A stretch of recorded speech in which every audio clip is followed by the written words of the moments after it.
There are 4 games left in the regular season, and 44-year-old Phillip Rivers is back in the NFL. Seriously, what the hell is this year?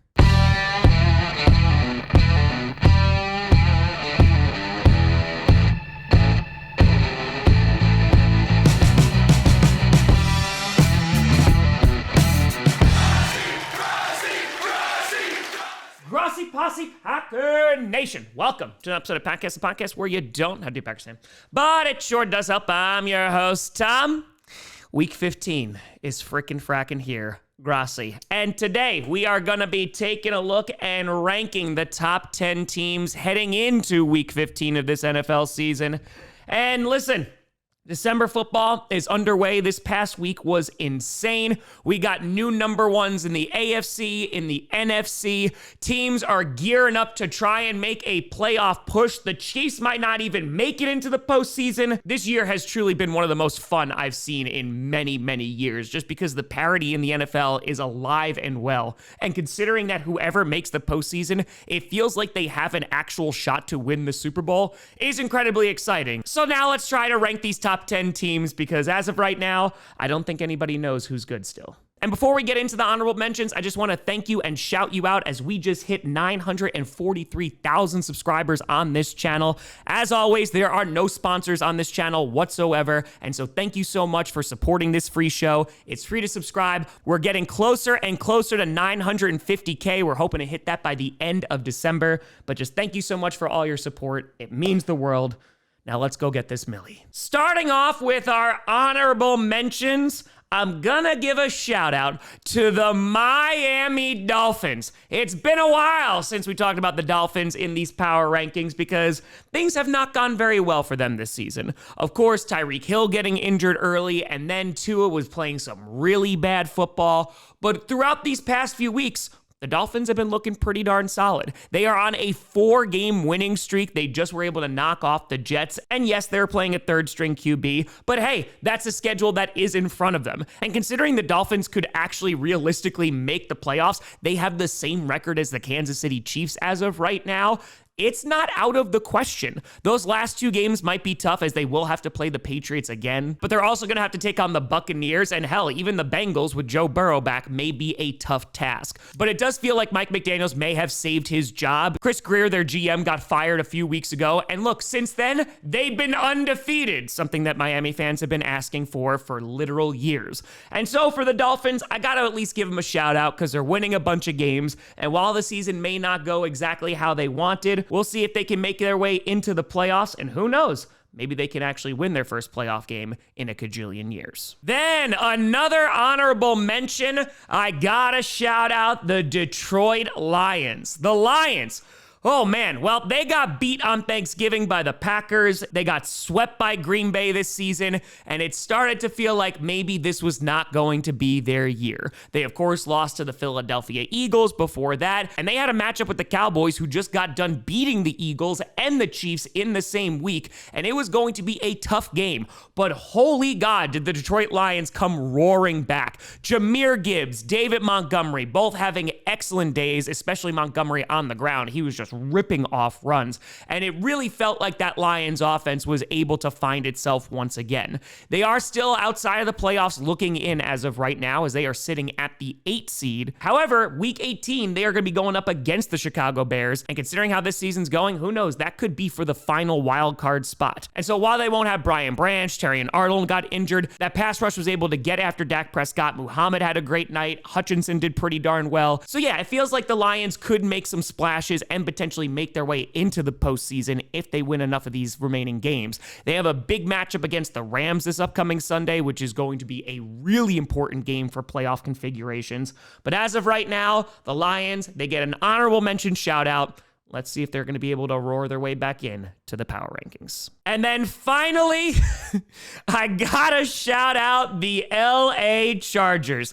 The Chargers, I would put you in the top 10 if you dominated the Eagles, but good God, did you make that game difficult. Justin Herbert with a broken hand less than a week later coming back and playing on Monday Night Football and then getting sacked 7 times. And Herbert, listen, man, I'm just worried for you, just your well-being. However, the Chargers did get some reinforcements as Omarion Hampton did return to this game, and he had a pretty nice night on the ground, of course, scoring that first touchdown. It was a receiving touchdown, and the defense causing a ton of turnovers. They picked off Jalen Hurts 4 times, and it feels like the Chargers are just one of those wild card teams that if they make the postseason, which I think they're going to, they could beat a bunch of squads. It just depends if they're going up against a really good pass rush. But hey, the Eagles do have a good pass rush, and they were able to get after Justin Herbert 7 times, but they were able to still get a win in overtime. Their offense marched down the field, got a field goal, and ultimately they were able to seal that game with a game-winning interception. And for the Chargers, their biggest concern, of course, is going to be their offensive line. They're not really going to get any help coming anytime soon. Joe Alt is out, Rashawn Slater's been out all season, and it just feels like it's going to come down to how healthy can Justin Herbert stay. If he is healthy, they always got a shot. They win a close one on Monday night, and even though it was ugly, I still got to give him an honorable shout out. And until next week, just stay safe, Justin Herbert. And so, getting into the top 10, starting off with number 10, you got the Buffalo Bills. Welcome back to the Power Rankings, Bills. The Bills, they have given their fans severe heart palpitations this year, as they have been involved in some of the most stressful games all season. And they had a phenomenal game against the Bengals, in which the first half, things were not going well. Their defense couldn't stop anything. Joe Burrow was moving down the field. T. Higgins was having himself a really good game. And then in a 5-minute span, the Bills went from being down 10 points to up 11 against the Bengals. Well, well, well. How the turntables... Finally beating Joe Burrow, Josh Allen had one hell of a game, and this came after James Cook, who had a decent day on the ground, fumbled on the goal line, and so that was a bit of a disaster. But you got to shout out Christian Benford and that Bills defense, which made some really good stands in that second half, forcing the first 2 interceptions of Joe Burrow all season. And yeah, the Bills... things have not gone the way they've wanted to this season. They're likely not going to win the East. They do have that really big matchup against the Patriots on Sunday, which could be for the division. If the Patriots wind up winning on Sunday, they will clinch the AFC East, and it looks like that's the way things are going to go. But if the Bills can at least split with them in the series, it still leaves that door somewhat open. And so while there are definitely some criticisms about their defense, and at times their wide receivers are definitely not looking great, the Bills are still a force to be reckoned with. We'll see if they're going to be able to punch their ticket into the postseason. As of right now, it's looking good. They just got to win the last few games in front of them, and we'll see if Buffalo can shock the world and go all the way this time. Number 9, you got the Houston Texans. The Texans, I've been shouting them out these past couple of weeks. Their defense has been playing lights out, and as of right now, the Strouds have taken over the Colts playoff spot. And we give it back to you, the people. The powerful will be ripped from their decadent nests. And the Texans were able to exercise some demons on Sunday night as they were able to finally knock off the Kansas City Chiefs, something they haven't been able to do since Deshaun Watson was their quarterback. And their defense played really damn well. Whether it was some crucial 4th down stops to force some turnover on downs, even though Andy Reid definitely did not help with some of those play calls, the Texans did enough to win that football game. After getting up to a 2-score lead in the second half, the Chiefs started fighting their way back. And while things have definitely not been pretty on the offensive side of the ball, the Texans found a way to get a gritty win on Sunday night at a very tough place to play in Arrowhead, and they deserve a bunch of credit. And so as of right now, the Texans are sitting at the 7 seed with the Jaguars all the way up at the 3 seed. They still have an opportunity to win the AFC South, though I think they're going to have to win out for that to be a possibility, and they're going to have to hope that the Jaguars drop some games. But as of right now, that Texans defense is one of the best in football, and if they are able to make their way into the postseason, I don't think there's a single team in the AFC that wants to go up against that defense. And so right now, they make their way into the power rankings at number 9. Let's see how high the Strouds can fly. Number 8, You got the San Francisco 49ers. The 49ers got to enjoy their bye week this week. And hey, they even got some help from the Green Bay Packers because the Packers knocking off the Bears allowed the 49ers to get to the 6th seed. And let's just be honest here, the 49ers have done a great job this season playing through adversity. And yet they are still 3rd within their own division. What? How can you do this? This is outrageous. It's unfair. The Rams and Seahawks, man, they just won't go away. But the 49ers have some interesting games coming up in the next few weeks. They're going to have to knock off the Colts, the Bears, and at the very end of the year, they're going to have to go up against the Seattle Seahawks, which, listen, talking about the Seahawks and Rams, they both got some tough games coming up. So the NFC West is wide open. And if somehow, some way, the 49ers are able to win the NFC West, Shanahan should just be given Coach of the Year because what they've been able to do with all of those major injuries is nothing but impressive. And so, 49ers, they got a date with the Titans next week, which I'm sure they'll be able to handle them. And for 49ers fans, you just got to hope that Seattle and LA start to lose some games. Number 7, you got the Chicago Bears. The Bears. Listen.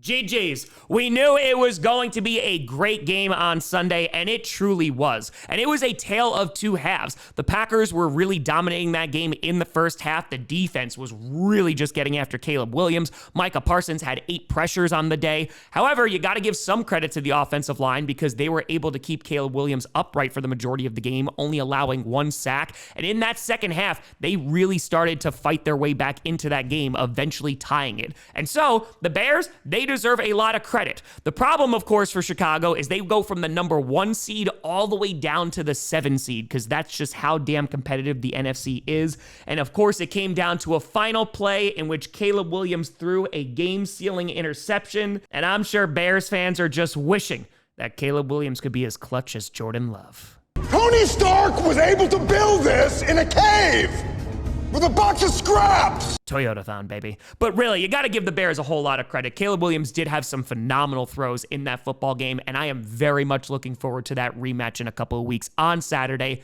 in Chicago on primetime. But I think the Bears proved to a lot of people that they are for real this season. I've been giving them their flowers for the past few weeks because they are definitely an improved football team. As of right now, though, they fall to number 2 in the NFC North, number 7 in the NFC. We'll see them in a couple of weeks. They got a tough matchup against the Cleveland Browns defense coming up on Sunday. But as of right now, Toyotathon reigns supreme, and the Bears go in at number 7. Number 6, you got the Jacksonville Jaguars. The Jaguars. Yeah, they were able to knock off the Indianapolis Colts. Of course, Daniel Jones getting knocked out of that game, which is just... it's terrible, man. I just don't want to see that, especially after he's had such a great season. But the Jaguars keep their streak alive, which has been alive since 2014 of beating the Colts in Jacksonville, which honestly is an insane accomplishment. You would have thought that they maybe would have lost a game there within the last decade or so. Not the case. And listen, the Jaguars, they still have a very confusing identity, but they're finding ways to win games. Who are you? I've been asking the same question. Trevor Lawrence has been looking really good these past couple of weeks. He hasn't thrown any interceptions. Trevor Etienne had a really nice day on the ground. And there was one play in particular in which Trevor Lawrence was able to roll out and hit Tim Patrick. And this is the best part about Trevor Lawrence. There are plenty of plays per game where he reminds you why he was the number 1 overall pick. And I think that Liam Cohen has done a really nice job this season of getting this squad together because there were times this season where the Jaguars looked completely and totally lost. Even a few weeks ago, they got destroyed by the LA Chargers and it was very confusing, but then they'll have games where they're going to be able to knock off the Chiefs and it feels like they get some momentum and then things just stall out. But good news is they've been consistent over these past few weeks. And as of right now, they're sitting pretty. They have a decent lead in the AFC South. It doesn't seem like they're really going to have to worry about the Colts anymore. And the team that's really going to be their major competition is going to be the Houston Texans. Now, the Jaguars do have some tough games coming up, like for example, against the Broncos, where they'll really be proven against a good defense. But sitting at number 3 in the AFC, I think Jaguars fans are more than happy to be in this position. So for right now, they come in at number 6, and who knows, maybe they're the AFC's dark horse. Don't you put that evil on me, Ricky Bobby! Don't you put that on us! Number 5, you got the Green Bay mother-loving Packers. The Packers, woo, getting a big-time win over the Bears on Sunday. Jordan Love, after throwing an early interception, was phenomenal the rest of the game. Christian Watson went off. Josh Jacobs had the potential play of the game, able to get 21 yards late in the fourth quarter instead of losing yards on that pitch to the right side. And ultimately, the Packers are now the number 2 seed in the NFC, back on top the NFC North, and are undefeated against the division this year. And that has been a major improvement for the Packers because last season, they went 1-5 against the NFC North. And now to sit here at 4-0 with 2 divisional games left, yeah, things are looking pretty good. Though, I gotta say, if they could win by some larger margins, that would be nice. Because honestly, rumors are starting to fly that the Packers are keeping it close just to sell blood pressure medication. I make nothing. Zero. Zilch. By the time I pay all my scientists, all my people in my research department, lab coats, it's a wash. Well, why you do it then, baby Billy? Well, because I'm selfless. But talking about the other side of the ball, the Packers defense did a great job, especially in the first half against the Bears. Micah Parsons had a good day, Kingsley Enagbare getting that 1 sack, and they were able to keep Caleb Williams on his toes for the majority of that game, though they were able to get things going later in that half. Keyshawn Nixon, he struggled throughout the day, but then wound up getting the game-sealing interception, and it just feels like this Packers team, if they can get some momentum heading into the postseason, they're going to be a tough team to take down, especially in a very competitive NFC. The Packers currently are still in contention for that number 1 overall seed. And if they're able to get that and teams got to come to Lambeau, who knows? Maybe things could be different this season. Tom says, once again, hoping that please, for the love of God, do not have any embarrassing playoff exits. But as of right now, the Packers move into the top 5 after knocking off the Pope. Toyotathon is running strong. They got a tough game against the Denver Broncos next week. And if they're able to beat them, I am going to be insufferable on GPS. Number 4, you got the Denver Broncos. The Broncos able to get more than 10 points against the Raiders this past Sunday, sweeping the Raiders and recapturing the number 1 seed in the AFC. And as of right now, they're 2 games ahead in the AFC West. It looks like the Chiefs might be done, but the Broncos aren't celebrating just yet. Are you not happy, or you're only half happy, or? Still to be happy about. You're up 2-0. Job's not finished. Job finished? I don't think so. The Broncos were able to really control that game. RJ Harvey, these past couple of weeks, has looked really nice in J.K. Dobbins' absence. Bo Nix is playing pretty well. That defense, of course, is always damn good. And while Kenny Pickett did eventually come into that game and the Raiders were able to make that score a little bit more competitive, there really was never any concern for this Broncos team this past Sunday. And looking at their schedule ahead, they have some tough games on the docket. They're going to be going up against the Packers. They still got to play the Chiefs, the Jaguars, and the Chargers. And so it is going to be a crucial 4 weeks if the Broncos want to hold on to that number 1 overall seed. But their defense keeps on playing well, and while the Commanders did get shut out, which doesn't look great for the Denver Broncos, they'll be able to prove themselves against the Packers at home this Sunday, which should be a phenomenal football game. So we'll see if the Broncos are going to be able to get that first round bye, and if they're going to turn the entire league into a whole bunch of believers. Number 3, you got the Seattle Seahawks. The Seahawks able to get a win in the Battle of the Birds, and it was a close game to start. In fact, it was tied 6-6 at halftime. And then the Seahawks still won by nearly 30 points. Shall never see the light of another day. Didn't your mother ever tell you not to play with your food? JSN having himself yet another day. That defense, which seems to be back at full strength, was phenomenal on Sunday, as Kirk Cousins and the Falcons couldn't do diddly squat against them in that second half. And while there have been some criticisms about Sam Darnold throughout the past few weeks, he wound up putting together a pretty nice game, and the Seahawks remain one of the most balanced teams in the NFC. Unfortunately for them, their division just keeps on winning. The Rams, of course, won, recapturing the number 1 seed as they annihilated the Cardinals. And the Seahawks are another team that have some really interesting games coming up. They have a date with the Rams a week from Thursday on Thursday Night Football, which should be a phenomenal game being played in Seattle, and it will give the Seahawks an opportunity to split the series and still have their eyes peeled on that number 1 overall seed. But as of right now, after knocking off the Atlanta Falcons, who definitely have not been the best team this year, they remain at number 3. And if the Seahawks keep on stacking wins, they may find themselves back atop these power rankings. But first, they got to beat the Rams. Number 2, you got the New England Patriots. The Patriots, they got to enjoy their bye week, though they came back from the bye with someone else taking their number one spot in these power rankings. Right where I left you. Not where I left you. But the Patriots not only losing their number one spot in these power rankings, but also losing their number one spot in the AFC. As the Broncos, with a win, they were able to recapture that number one overall spot.